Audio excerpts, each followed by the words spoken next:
Las plagas de insectos y las enfermedades de las plantas destruyen anualmente la cuarta parte de la producción de fruta de todo el mundo.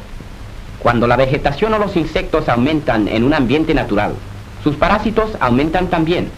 Pero si se cultiva una planta en grandes cantidades en un mismo lugar, como en una huerta, se trastorna este equilibrio espontáneo y los insectos y las enfermedades, cuando no hay nada que los refrene, aumentan en proporciones sin límites. Hay centenares de plagas y enfermedades diferentes. Las plagas y enfermedades pueden propagarse por medio del viento y del agua. Pueden estar en la fruta o en las cepas del plantío, en las cajas o materiales de embalaje, y son propagadas de continente a continente. Existe un pequeño insecto conocido desde hace muchas generaciones de la manzana, que desde el oeste de Europa se ha esparcido como una plaga por todos los países en que se cultiva la manzana. Es preciso proteger la cosecha mundial de fruta. Solamente podremos conseguirlo estudiando a fondo la naturaleza de las diversas plagas. A veces se tarda muchos años en comprender bien las enfermedades de las plantas y las costumbres de los insectos, que son a menudo muy curiosas. En todas partes del mundo, los entomólogos y micetólogos pasan la vida entera estudiándolas.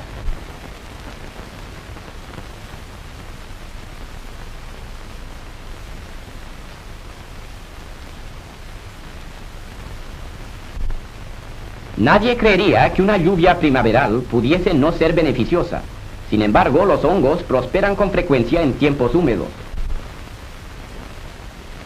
Las gotas de lluvia llevadas por el viento ayudan a infestar huertos enteros de un tipo insidioso de hongos llamado Serpilia. Esta principia como una espora, que es una especie de semilla que se desprende de la excrescencia matriz. Una gota de agua la deposita en una hoja tierna. Si el ambiente es húmedo, la espora se desarrolla y crece a través de la superficie, formando una nueva colonia. Al cabo de unas 3 semanas, una nueva cría de esporas se produce y se esparce a su vez. Una infección de Serpilia, no mucho mayor que la cabeza de un alfiler, puede contener muchos millares de esporas a la vez. Pronto se produce una nueva colonia después de haber sido arrastrada la primera por la lluvia. El daño producido por algunos insectos, como por ejemplo el gorgojo de la manzana, llamado gorgojo sierra, puede ocasionar la pérdida completa de una cosecha. La historia de su vida es bastante simple. Al florecer los árboles, el adulto emerge del capullo en que ha pasado el invierno.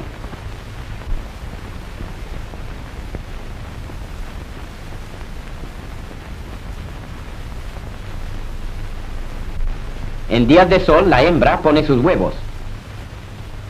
Corta y penetra la flor y pone un huevo dentro. Se sabe dónde ha estado el gorgojo por las marcas rojizas que deja en la flor. En pocos días el huevo se abre y el gorgojo horada su camino en la fruta, dejando estas típicas cicatrices. El gorgojo se come fruto tras fruto. Durante 3 o 4 semanas puede destruir hasta 5 de ellos.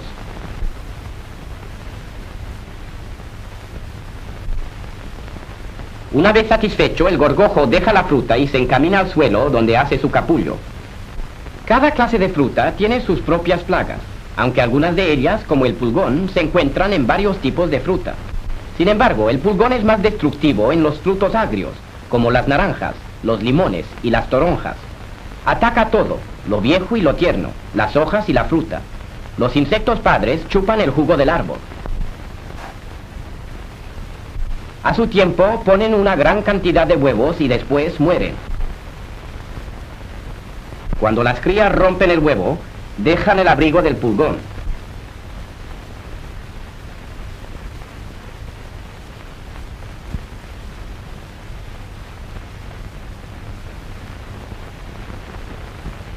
Finalmente, el pulgón joven penetra en la planta para alcanzar la savia. La capa de pulgones se desarrolla despacio, pero el pulgón se multiplica en cantidades tan grandes que en muy poco tiempo se forman grandes colonias.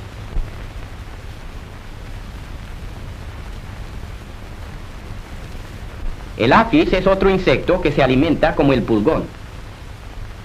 Hay muchas clases de apis y cualquiera de ellas se encuentra en todas las plantas.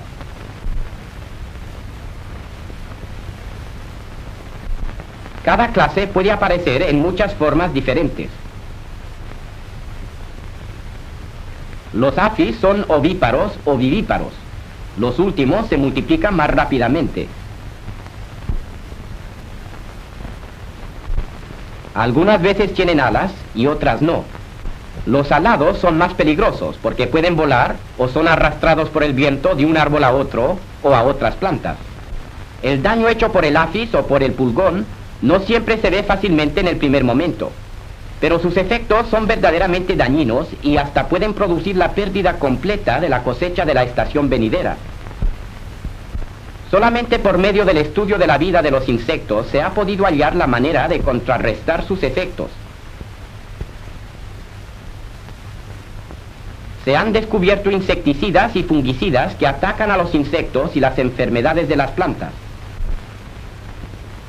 Algunos afectan a una clase de insectos y otros a otra. Los naturalistas las han dividido en dos grandes grupos: los insectos que pertenecen al reino animal y los hongos, que son excrescencias vegetales. Los insectos que se alimentan mordiendo en los tejidos de las plantas pueden ser exterminados con venenos interiores que se les pone en su alimento para que se lo coman con él. Los insectos que se alimentan penetrando en la planta y succionando la savia están fuera del alcance de los venenos interiores. Pueden ser destruidos con algo que afecte a la piel de los insectos. El hongo es microscópico y en general solo puede reconocerse por el daño que ocasiona. Puede evitarse su desarrollo cubriendo la planta con una capa que la proteja.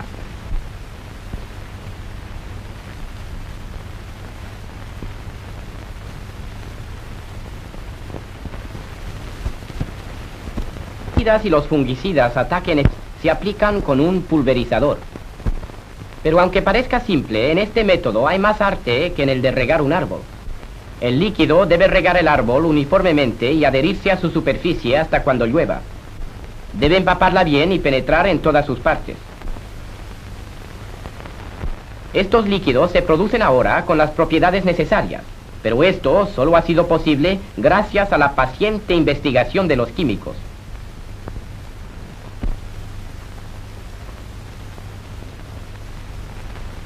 Uno de los primeros problemas a resolver era el de conseguir que los insecticidas y los fungicidas pudieran esparcirse uniformemente. El agua sería el medio más fácil y más barato, pero el agua sola forma gotas y deja parches. Conviene agregarle algo para que se esparza de manera uniforme. Para ello, nada mejor que el aceite. Pero el aceite puro es demasiado fuerte para los brotes de la planta. Debe diluirse y el agua es el medio más conveniente. Pero el agua y el aceite no se mezclan por más que se revuelvan.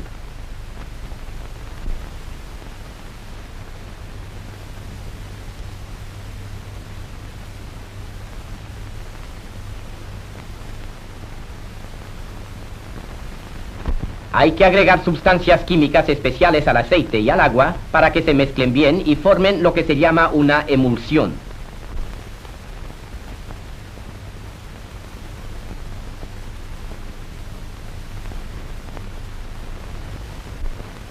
La emulsión se envía concentrada a los huertos y allí se diluye en agua.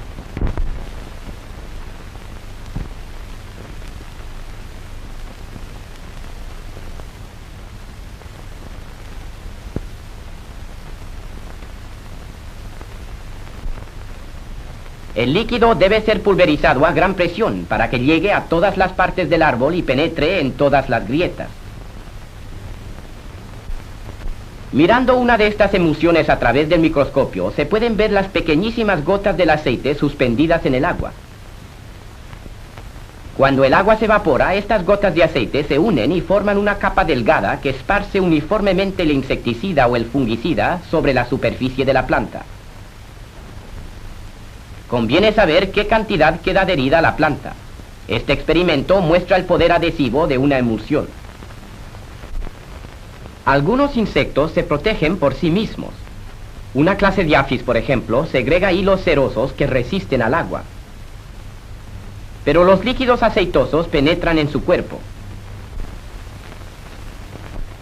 Un simple experimento demuestra esta cualidad.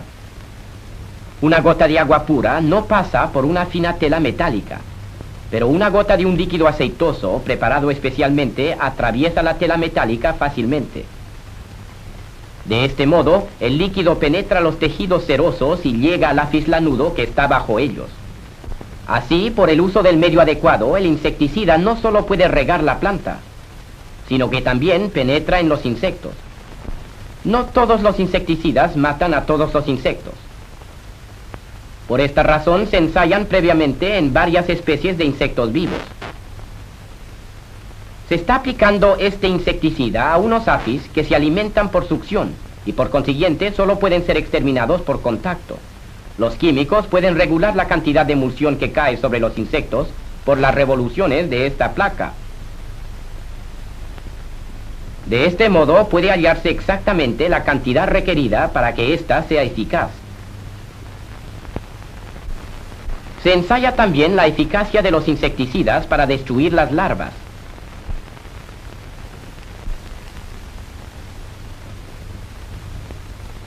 Se pueden preservar estas en un esqueje al que se aplica el insecticida.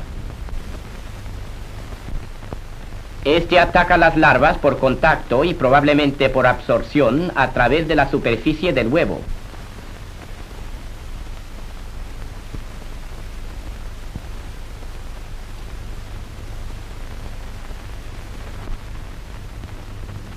Se conservan los esquejes en condiciones naturales durante unas cuantas semanas hasta que las larvas estén a punto de salir. Se cortan entonces los esquejes y se encierran en tubos de ensayo para evitar el escape de los apis. Cuando el periodo de incubación ha terminado, se lavan los esquejes y se cuenta el número de larvas muertas.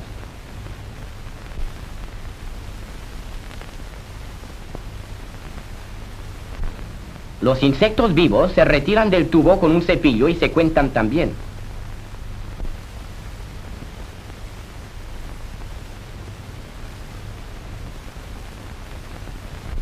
Se comparan los dos resultados y así se obtiene una idea de la fuerza de la emulsión.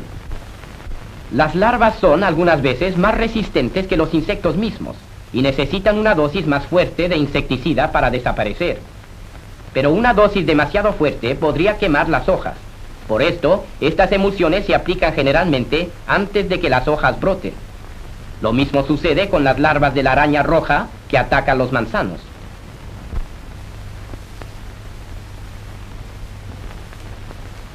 Los líquidos oleaginosos atacan a muchos insectos. Se pueden emplear aceites más en bruto durante el invierno cuando el árbol está sin hoja.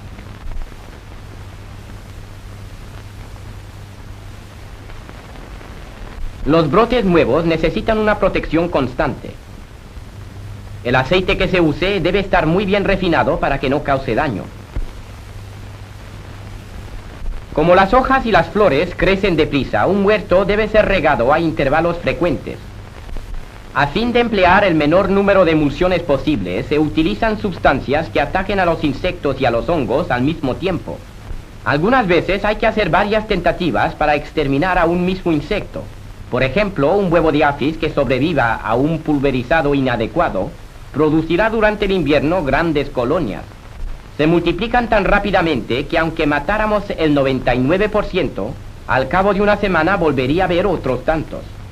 Hay que exterminarlos antes de que las hojas se hayan enroscado, porque los pliegues de estas los protegen contra las emulsiones. Las flores atraen a los insectos beneficiosos, como la abeja, la cual lleva el polen de árbol a árbol. Pero los huertos de manzanos también atraen pestes nocivas, como por ejemplo la mosca del Mediterráneo. Por esto, cuando los pétalos están cayéndose, se rocían los árboles para atacarla.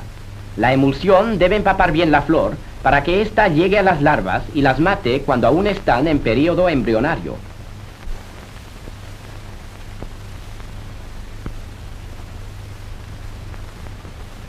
Los insectos y las enfermedades atacan la fruta hasta cuando está casi madura.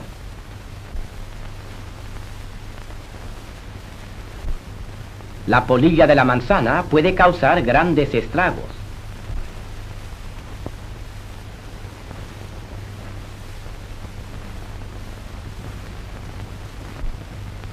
El piojo rojo ataca las cosechas de naranjas. Algunos de los insecticidas son nocivos al hombre, y cuando se han empleado con exceso, conviene lavar la fruta antes de presentarla en el mercado. Solamente por medio de una estrecha colaboración entre los entomólogos, los micetólogos y los químicos de las diversas organizaciones, como por ejemplo de la industria petrolera, se puede conseguir que los huertos del mundo entero produzcan fruta en las debidas condiciones.